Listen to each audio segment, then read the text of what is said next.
Hello trainers, and welcome to the Gamer Game Show. Today we wanted to give you some tips that you definitely probably don't know yet for Pokemon Go to help you catch them all. But first, now tell me, are you a boy or a girl? No, I'm just kidding. Let's get right into this. Number 10, the feet. Most of you already know this one, but for those who don't, if you tap the menu in the bottom right of your screen, it shows you what Pokemon are around you. Then underneath of those Pokemon are feet. If you see 1 foot, that means the Pokemon is very close, where 3 feet means that it's pretty far away but walkable. And if you see 0 feet, then you are right on top of it. Number 9, the pulse. Now that you know how far the Pokemon are from you, how can you track them? Well, click that menu in the bottom right again and select the Pokemon that you want to find. Now, stay in one spot and start to turn in a circle while keeping an eye on that menu in the bottom right. Once the menu pulsates, that means you are pointed in the right direction of that Pokemon, and now all you have to do is start walking. Number 8, the circle. When you put your finger on the Pokeball, you might notice a circle appearing on the Pokemon. Well, that circle means a couple of things. The color of that circle determines how hard it will be to catch the Pokemon. If it is green, then it will be pretty easy, then orangish yellow means that it will be moderately difficult, and red is very hard to catch. The second thing that the circle can do is make the Pokemon easier to catch. If you hold your finger on the Pokeball, the circle will shrink. The smaller the circle, the easier it will be to catch the Pokemon. But the only thing is, to better your chances, you have to hit your Pokeball inside of that circle. So don't make the circle too small. Number 7, re-catching. You will encounter the same Pokemon over and over again, but don't dismiss them.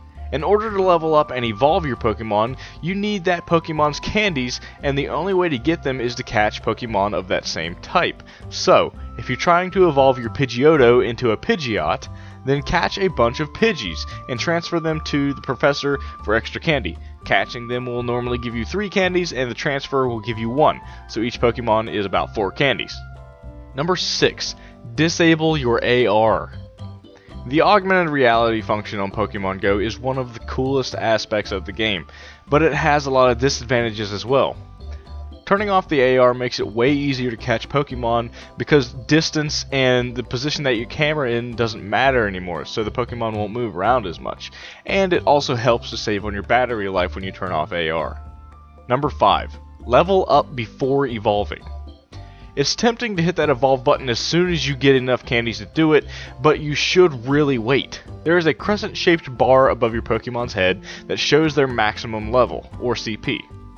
Get that bar full until you can't level it up anymore, then evolve your Pokemon. This will ensure that you get the highest possible CP before getting your bonus from the evolution. Number 4, raspberries. Raspberries are going to be your best friend. Once you reach level 8, you can receive raspberries from Pokestops, and once you have them, you can use them in battle. Using a raspberry in battle will calm the Pokemon and make it easier to catch. Pair this up with the circle technique from earlier, and you'll have a better chance of catching that tough-to-get Pokemon. Number 3, a curveball. If you're not leveling up fast enough, try this next time you encounter a low-level Pokemon. If you put your finger on a Pokeball and start spinning it, the ball will start to spin itself. After it starts spinning, you can throw it and it will curve in. If you catch a Pokemon using this technique, then you will receive extra experience points. However, if you try to get fancy like this on a rare Pokemon and you miss it, and it gets away, don't blame me, I have warned you. Number 2, Gym Battle's first move.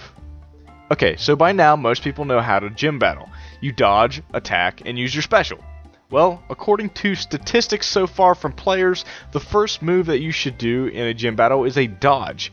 If you dodge and avoid the first attack, you can start barraging the other Pokemon with attacks and filling up your special bar faster. It's just a little thing that you can do during battle to give yourself that small edge. And number 1, are you running out of Pokeballs? A lot of people are, especially if there aren't a lot of Pokestops around you. So what can you do? You may not notice that when you miss a Pokemon with a Pokeball that it rolls around for a little bit and then disappears. Well, if you are quick enough, you can tap on the ball and get it back so that you're not wasting all of your Pokeballs on that pesky Zubat. Well guys, that was our 10 tips to help you catch them all.